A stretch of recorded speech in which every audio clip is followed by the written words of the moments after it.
안녕하세요. 나는 Zippy. Today is July 3rd, 2020, and I'm making a video that I've been trying, or I really have been thinking of making, since, when is it? More than 2 years ago. I have been really wanting to take this video, and, I wanted to make it because as you know, I'm really into, learning languages. And I'm not ashamed to say that I did get into learning Korean because I was interested in K-pop. I'm not ashamed to say that at all. Because it introduced me to a whole nother language. And obviously it does help to at least maybe know a few words or to know something about the language. Just even a little bit. And so I felt excited when I found a tutorial on YouTube of this guy who was basically explaining similarly with this kind of chart about how he learned. And I did a similar method, and I'm telling you that it's completely 100% true, and it is the best method. And I'm here telling you some more about it today, because learning a language is hard, you know what I mean? I'm not gonna say I'm great at Korean, but in terms of like writing, in terms of reading, give me some time, but I can't translate to English per se. But I can at least do that because I have followed this method that is really, it looks very, maybe intimidating. Don't get me wrong, it did to me as well. But actually, it's simpler than you think. And it's by design as well. And so I want to show you guys and give you like a few examples. And I've been doing this since I was, I don't know, maybe 14. I found this out and I've been just completely like, blown away. And I practiced too. I practiced writing it. I practiced, typing it on the keyboard, which is really helpful and beneficial. So I'm going to show you today a little bit of what I found out. So this is the first thing we have. First thing we have is the alphabet, and it consists of consonants and vowels, just like the English alphabet. So basically, as you can see in the consonants, I'll look at first, you have certain consonants that can be used for more than one letter, as in like the English language, and And these are all Romanized letters, right? So as you can see here, for this character right here, it can be used for both G and K. Same can be said about for this character and that character and that character. That can be used for two characters. Now for these other ones over here, these ones, don't get completely like scared about them. It's very simple. It's very simple. It's very simple. I can't stress it enough. Basically, they just happen to have two characters. But as you can see here, let's look at letter S here, right? You see, character S. So the character for S, as represented by the letter here, is the same thing as the character in the letter for S. It's just double that letter. You know what I mean? Just because saying SS, writing SS is basically almost the same as writing two characters that represent S. Same can be said for the letter J. You have two J's here, two characters that represent J. So that's really important, because it's kind of pretty obvious, you know what I mean? So don't get stressed over that. So as you can just tell, whatever letter you look at, as an English speaker, you look at the letter, and here it is represented by that consonant.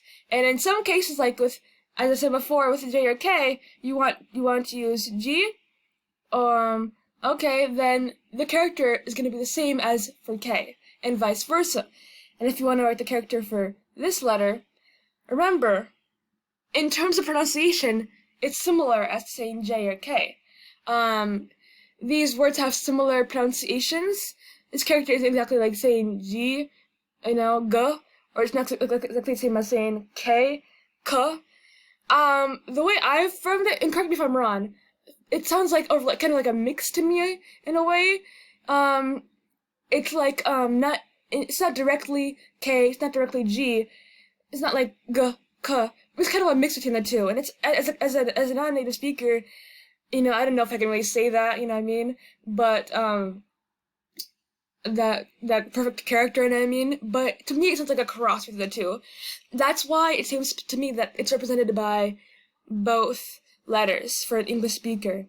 Same with this one. And not just duh, a tuh. It's kind of a cross. But you can think about it in a way, they almost have similar sounds. I know as an English speaker it sounds kind of crazy, but you can kind of see where this is coming from. R and L, and L. Oftentimes in this language they sound very similar. But luckily, there's no different character for R. There's a different character for L. It's the same character. And same with B and P, which in a way they both make that P, B, P sound. That is very similar. So it's not crazy, to think about.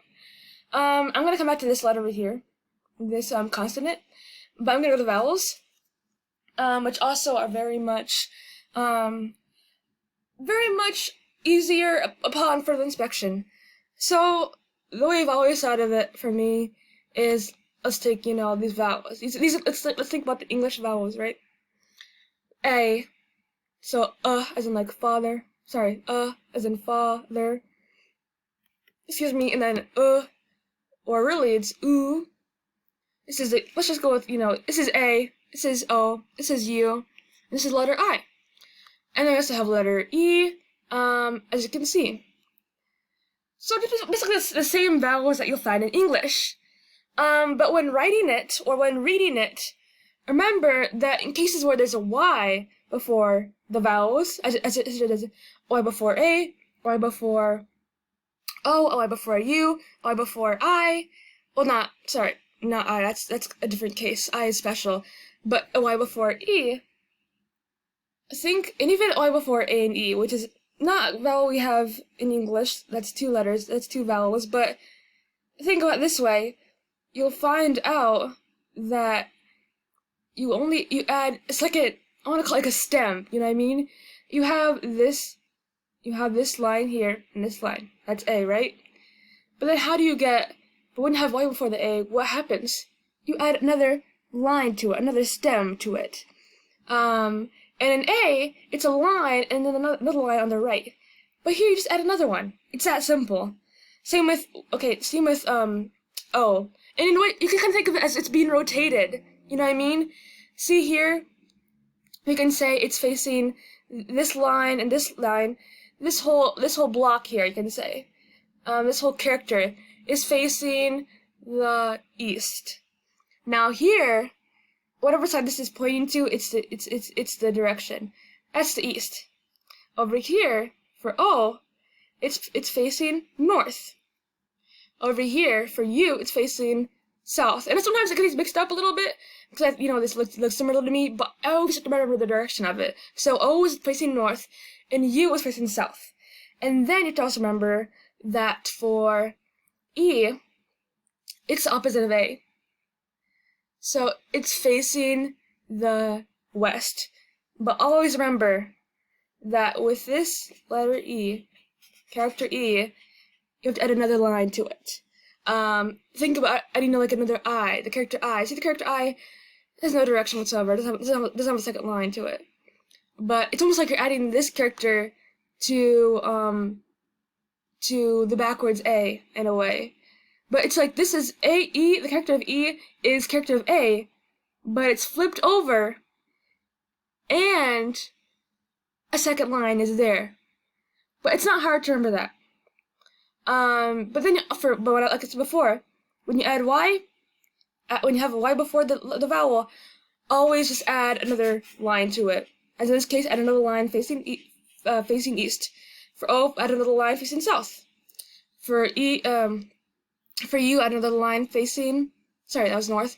Add another line facing south. And then for E, as you can see here, add another line that's facing west. So it's very simple. I just kind of think about that in a way. And here, in our special characters, as you can see, there's no Y in an I character. That's kind of, redundant. But here we have a character that is A and E, 2 vowels mixed together. Very simple though. Remember that it's just 2 lines with another line in between them, almost like a H, kind of. But when you have a Y between before those 2 letters, you have hand, add, yeah. You're gonna add the second line. in between them. So always remember that. Always remember to add a second line to it, okay? And so this is also special, right? We have a special one here. We have W, and W comes with a lot. Oh, sorry. No, sorry. Okay. So W comes with some W's I can get confused with a lot. I'll be honest with you, I get confused with it, about it. But it's basically similar to what we've learned. The way I kind of see it is that, think about it. Okay, in some cases you'll have the W be this. It'll be this line here. The line. It'll be like the O, right? It'll be like O, but kind of always on the left side. But then because of an A after, you have the character of A to it. Same here. You have A and E following W. So add the character of A and E after. It's that simple. And then E, you have the character of E here, but this is O and E. It's not W-O-E, It's O and E, which is different. It's definitely a special character. But once again, the W, I think of it as like the O. And then you're going to add an I instead. Not an E, not an, it's going to be an I. It's a very special character. That can be a little bit tricky sometimes. And then for this one, now we're going to be using the U. So basically, for and A, as people who speak English would say, pronounce, you would use what I think as the character for O. But then character for U, this one right here, is used. And always to the right of it. Remember that it's different. It is different. Instead, you'll use something more like the character for E-O. For this one, for woe. But then for this one over here, way, that's a little bit easier because you'll use a character for E right after E. It's just like we were saying before. For this one, we. Same thing here. We. Same thing here. Sorry, we. We use the I after the character for W. And then this one, UE, is definitely different. I didn't cover this one, sorry, this is EU, and that's what you would use for, this character, almost to represent the U in a way. And then you use the character for I to represent the I. So I think of it kind of like splitting the characters, you know what I mean? If I'm thinking of, for example, if I'm thinking of, this last one right here, I'm thinking of splitting them. I'm thinking, okay, U, character for U, I won't use this one right here, but I'll use, and that will be the one. And then, okay, now we go to the I. Okay, the I know is going to be used for the I. So for me, I just split them in my head. I kind of just like separate the two. In this case, too, I separate them right here. The W from the A and the E. So that's easier to me. And then finally, guys, I'm going to cover this before time runs out.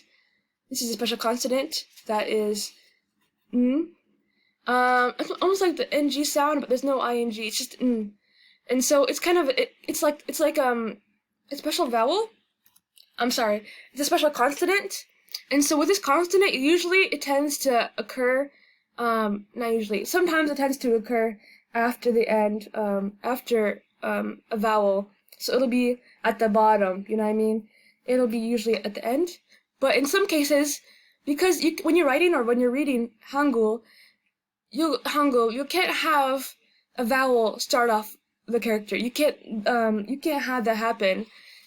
Always has to be consonant first. Always, always, always, always remember that. So, because you wonder, okay, so what do you do then if you have a vowel, you know what I mean? Like, a vowel like an oppa. I'm sorry, I couldn't have a better one.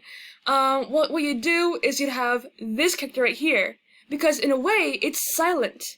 Let's see here, it's silent when it starts off the characters.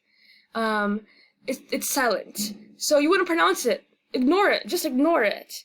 But when you have this over the character of O, then you would say O, and you have your P with your A character attached, and it'd be Opa. So just remember that. It's silent in some cases when it begins the character, it's completely silent. But when it ends, it is a character, and you have to pronounce this.